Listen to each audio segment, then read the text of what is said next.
Hey, howdy, everybody. It is time for Conscious Embodiment, Astrology and Dreams with Dr. Michael Lennox. I am your host, Dr. Michael Lennox. I'm here as I am every week with producer Zoe. Good morning, everyone. Oh my God, these last weeks, really since the beginning of the year. I have this to say as we begin, just a little nod to we're in the tail end of it, kids. We still are in a big, challenge of both Mercury and Venus in their wrap up, Pluto involved in all kinds of change and transformation. And it's just, we got another big bumpy week. A little less bumpy than last, but nonetheless, we're still in an enormous process that will find a couple of relief moments at the end of this week and then with the new moon at the beginning of March. So I just want to start off by saying it's been rough, kids, and it's going to continue to be so. However, you moved through the full moon last week, we'll have a lot to say about what this week will feel like because that peak of energy sort of led us to this last bit of wrap up, the last part of the lunar cycle that we're in. And then once we get to that new moon in early March, the first two juicy lunar cycles of 2022 will be complete. And it's within those two lunar cycles that we experience the entirety of the Venus and Mercury double retrograde. So we're in the last big week of that energy. I feel it's been a really interesting time for me, and I'm looking forward to the other side, not because I'm going through it and I'm like, let me breathe, but because I feel like once you get to the other side, you're able to filter through your lessons and say, okay, what was I learning here? What did I learn? What do I unpack? How do I put all of this together? That's wonderful. I, on the other hand, have been going through it because the Capricorn mansion falls into my first house of self. I am a Leo, Venus, and Sun. The full moon hit me right at my Sun and Venus point. But I so appreciate the perspective that you just offered, which is when we get to the other side, we're done. We can inventory what happened. You can still be doing that as you go out there, y'all, but we're still in it. So do be careful as you're unpacking stuff. There's more to come. Hold on to your hats for the next week and a half.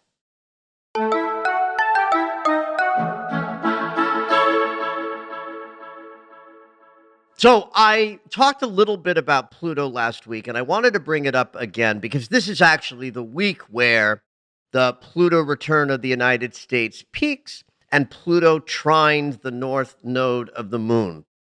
That trine to the north node hit over this past weekend. The Pluto return hits today, February 21st. Really, the 20th and the 21st, which we nodded to this last week that isn't it ironic that the Pluto return of the United States would happen on President's Day? Yeah. Oy vey, kids, where do I even begin with this? Let's just start with this. Pluto is the planet that governs the process of deep, excavated change, the kind of change that happens all the way down to the molecular level, death and rebirth as a symbolic expression itself. That's what Pluto brings. The idea that we're sitting in a 2-month process where the personal planet of Venus and the personal planet Mercury, heart and mind, are doing their retrogrades by hanging out with Pluto, the planet of death and rebirth, has made these 2 months profoundly transformative. But there's also a way to look at what Pluto's doing in a much larger scale, which is the deep and profound changes and transformations that are taking place on the planet. at an epic level on a gigantic scale. So we're actually at a peak moment, but it's a Plutonian peak moment. Pluto has a 250-year orbit. So in a weekly podcast, the Pluto conversation isn't about this week and what's happening with Pluto. It's about these years. This trine from Pluto to the North Node says we are at the apex of a breakdown on the planet that really began in 2007 and 8 and will continue in the years ahead when Pluto, Neptune, and Uranus all change signs, which they're going to do in 3, 4, and 5 years from now. This is that moment where we get to look out at the landscape of the world and say, everything's dying to be reborn. Where do I want to fit into that? That's sort of my message for 2022 is it's a year of individual change at the personal level with a mind to or a design to ask you who you're going to be as we continue to move through a world where the breakdowns that are happening have not completed themselves. People ask, when's it going to end? The answer is never.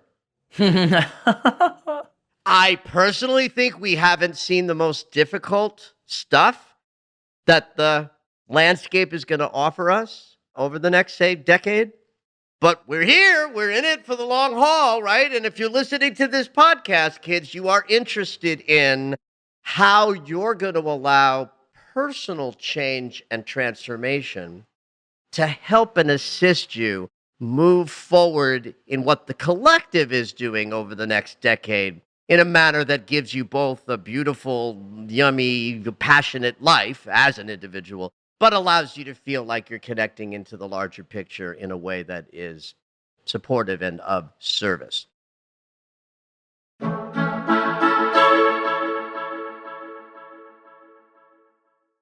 Because I'm talking about big, sweeping astrology here, this is not a moment in the podcast to think about, well, what's Tuesday going to feel like? There's plenty to talk about this week in a minute, but I just want to have all of my listeners take a moment at this time and really drop into the notion that as terrifying as it can be to be alive at this time, there's purpose to this. This is that old trope of, we came and incarnated at this time to help and assist, in that woo-woo language that in the old days used to make me roll my eyes when I thought about, when I would hear people say, like, ooh, we came to assist. You mean like in your 20s? You're like, oh, sure, I'm here at a perfect time, reincarnated. Right, I just thought, assist the world. Whatever. Those ideas lived in me nascently, but I didn't live in a body that understood that as something deep and profound. Now I get it. Yeah. I really feel it in my bones that in just the perception of existence itself and consciousness itself, this crazy illusion that we're grappling with, this is a moment where that consciousness is exploding into something new. We call it the age of Aquarius. You can certainly call it the new digital landscape that has completely reinvented how we live, breathe, sleep, eat, communicate, and create culture. And we're not anywhere near the end of this process. We're living it. We are pushing it into existence. And so the personal challenges and the transformations that we are all going through now count for even more, because truly, until enough people on the planet are holding love in their hearts over the amount of war and divide and anger and enmity that we're holding in our hearts, until we have enough people on the planet holding an inner perspective of the possibility for peace, we can't create it. Yeah. And we are in dark times of the will we make it, will we not? I live in more hopeful thoughts of this than a lot of people do. Yeah. I have my moments where I go, I don't know if I believe we're going to make it. But they're only moments. I'm a human being, another bozo on the bus. So I have those moments. Thankfully, I don't have them very often. And mostly, I live in a belief that we are, in fact, going to make it, although so much more will change as we go. And because we're in a year where the Pluto return of the United States is changing things in that country, my country, our country. And we're living in a world that's more global than ever before. And the attempts to create a sort of unified world that works together well and loves each other well, what happens in the United States filters out because of our power and because of how we orient ourselves in relationship to the rest of the world. But even that's changing too, kids. So I don't share this to make you more frightened. I share this to make you more committed to your personal work, the journey of you and your shadow, so that you can look in the mirror, find the places in your heart and mind where you are still at war with yourself, heal those wounds and divides within you, and you will know more peace in your immediate life, and you'll be contributing to the possibility of peace for humanity.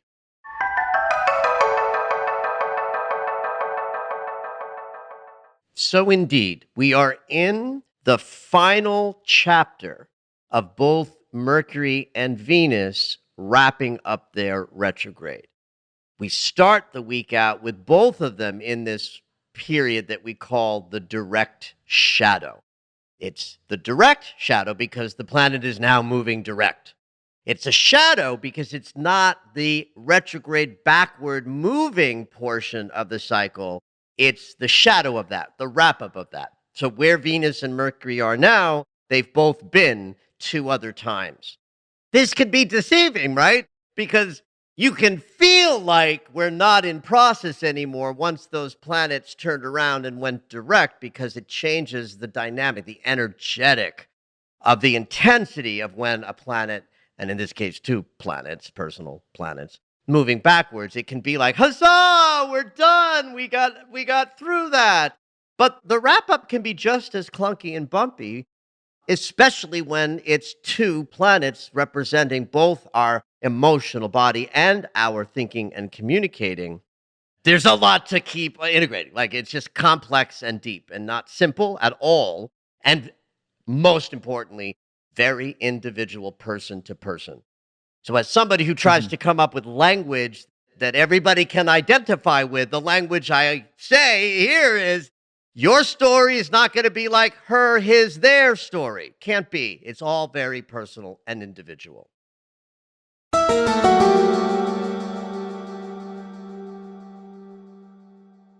We start the week with Mars and Venus together at 20 degrees of Capricorn.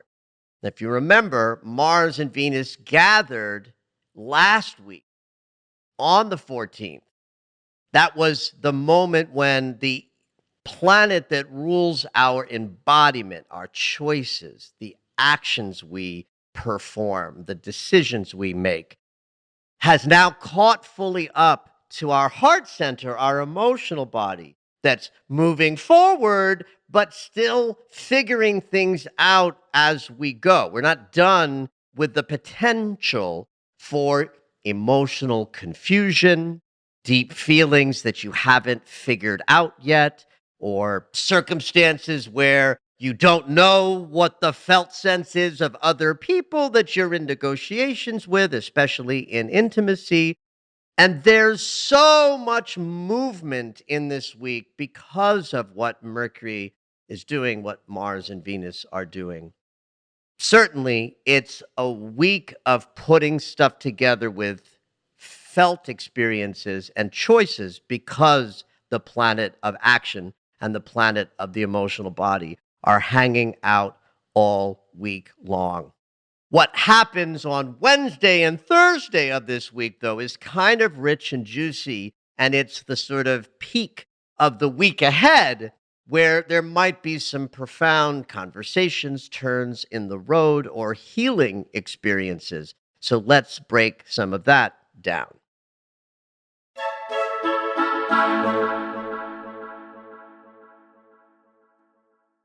One thing that makes Wednesday and Thursday of this week key is it's the day that Mercury finishes his shadow. So he is going to be at the place he started this whole journey 6 weeks ago. And the completion of that means whatever rewiring we've been going through with our thinking and our communicating and negotiating enters a new place, a new phase, that wrap up phase that you were talking about. So it's like once Mercury finishes the shadow, we're able to look back and say, what did I learn? Mhm. Why that's juicy for Wednesday and Thursday of this week, where some other transits are happening with Mercury, Venus, and Mars. We will probably be able to see things more clearly Wednesday and Thursday, and certainly be ready to express ourselves with more sense of understanding what we've been through and ready to have a new sort of conversation or negotiation. Venus is still in her wrap up. She's in her wrap up until March 4th, right after the new moon. So we're still in some emotional confusion possibilities, but at least our mind and our thinking is clearer so we can speak into things with a little bit more efficacy as we move through the middle of this week. Now, the healing that's possible in the middle of this week, peaking Wednesday and Thursday, is because both Mars and Venus, who are hanging out together, will hold the sextile, the 60-degree angle with the planet Neptune, the connection to spirit.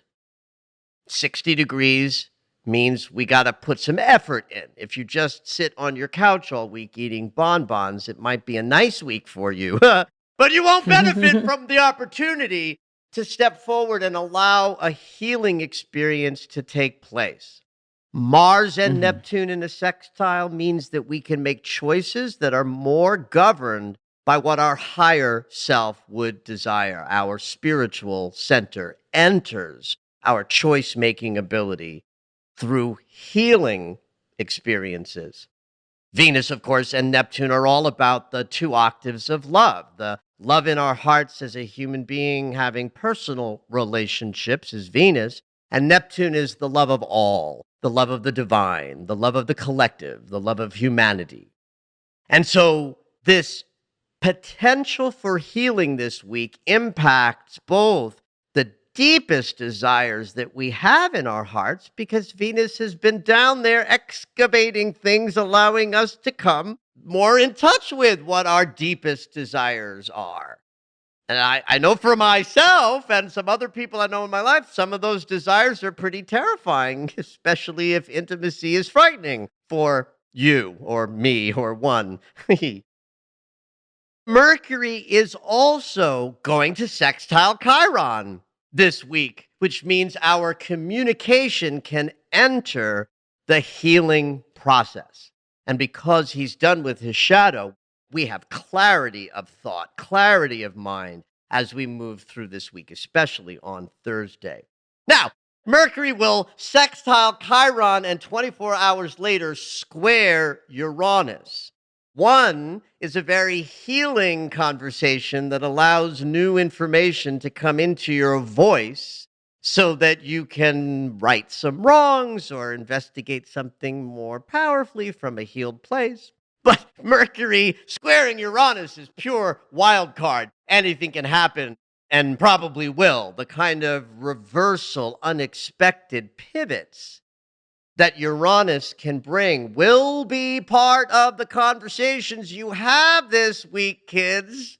So do your best to know what your heart desires in terms of facing anything you have to address this week, especially if it includes other human beings in intimate, high stakes connections. But also do your best to let go of your grip on the expectations you have, because Uranus in the house means you don't know what's going to happen, and there might be a surprise or two in the air because Mercury is squaring Uranus. The week should absolutely be less intense and bumpy than last week. But understand, that's relative to the narratives you are playing out. So, dear listeners, healing conversations and clarity will arrive this week, but what you can cultivate out of it will be tempered by whatever storyline you're moving through these few months.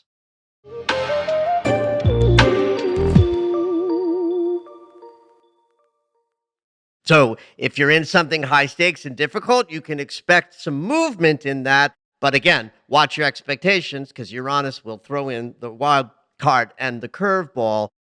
And understand, too, that just as we start next week, we have a new moon on the 2nd of March. Venus finishes her complete cycle on the 4th of March. And that's a real demarcation that says the first 2 very challenging months of the year are over.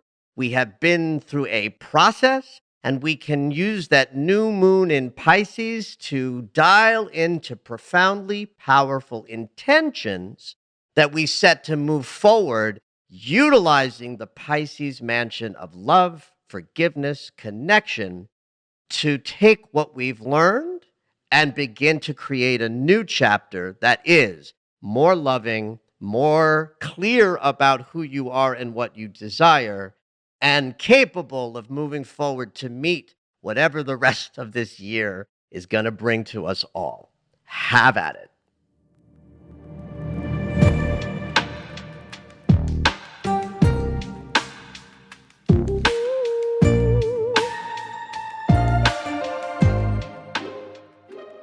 All right, it's dream segment time. Every week, Dr. Michael will interpret dreams that are sent in via email or take a live caller. If you would like your dream interpreted on the podcast, you can go ahead and email us at dreams@michaellennox.com. Hopefully your dream will make it onto the show.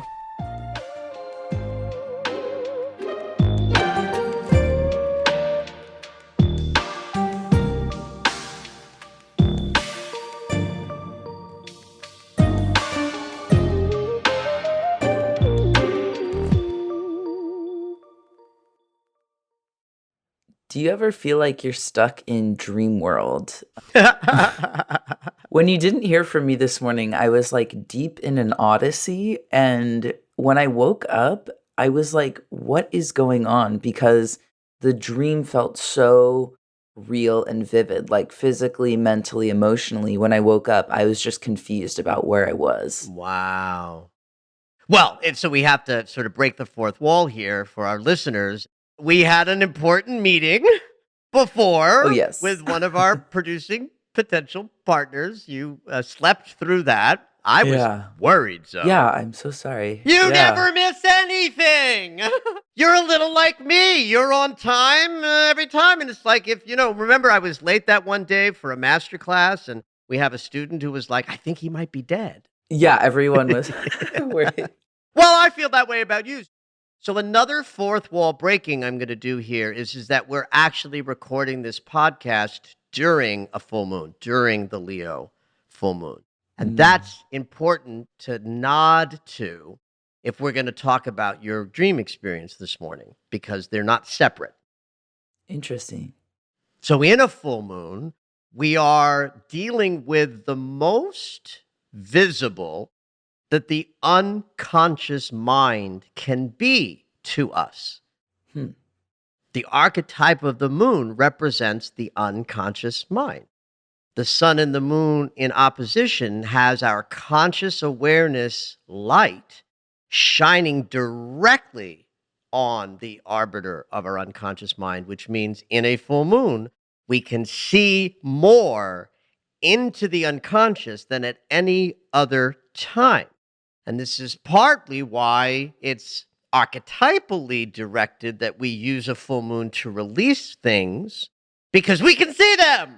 Mhm. But Zoe, dreams are where we get to be in contact with the unconscious in the most direct and powerful and profound way that we can inside of a human body. Mhm. So, in a humongous full moon energy, you were clearly needing to process some stuff that was unconscious material that grabbed you and sort of kept you in its grip a little longer than usual. Anything come out of that experience that felt like information or ideas or felt sensations that are curious for you? Well, it was interesting because there were sensations of like things going wrong, but me needing to fix them and be responsible, which was interesting. But then it was just like a really weird dream that started with me as a substitute teacher in like a very pristine aesthetic private school. And then somehow I got kind of drugged and had to sleep over. But then when I woke up, everything had kind of changed. And it was like I wasn't supposed to be there, but I was. And I was figuring out how to leave. And then all of a sudden, I was with a couple of my friends. And for some reason, we were trying to sneak into a big music festival.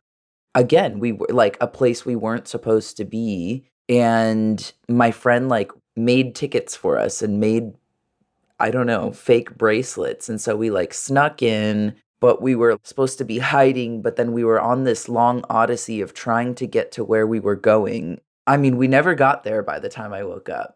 I don't know what that means, like what I would be processing. Huh.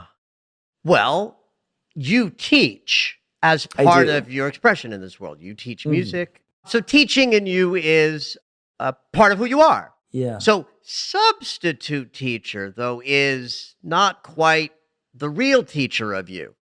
The archetype of substitute teacher is very different than the archetype of teacher. Mhm. One implies I own this. Mhm. The other implies, well, we're not talking about teachers and substitute teachers in waking life. We're talking about the archetype of the teacher that comes in when the real teacher is gone. Mhm.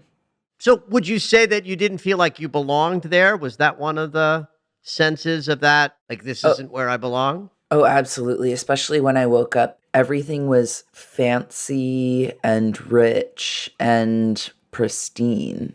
It was kind of weird. And there was this thing of even though I was there yesterday, I wasn't supposed to be there that day. Or just in general, I didn't belong. Well, clearly the dream is showing you something below the surface of consciousness that feels like, oh, this is not quite right for me anymore. Hmm. This is not my identity anymore. I even think the being drugged is interesting because it put you into a sleep state Mhm. within the dream. So if we forget about what this would mean if it happened to you in real life, which would be like a crime and terrible. Right.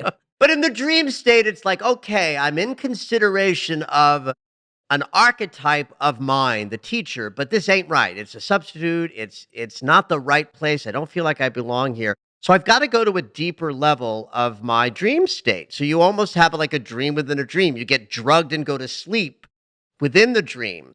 And then Yeah. you wake up within the dream state, right? Where Yes, I everything wake has up in my changed. dream. Mhm. Right. So do you see that even that is a clever, very, very inception. You take a drug to go into a deeper level of your psyche, the sleep, and you wake up. So what's important about this waking up and everything has changed? This is the message from an even deeper place in your consciousness because your dream state said, no, we got to get drugged and go to a deeper place to identify something more important, which continues a sense of, I'm not supposed to be here and I want to sneak some joy. Hmm. So I know one thing that you're dealing with, and hopefully you don't mind me saying this on air, is you're having a struggle between the work that you have to do Yeah. and the work you wish to do.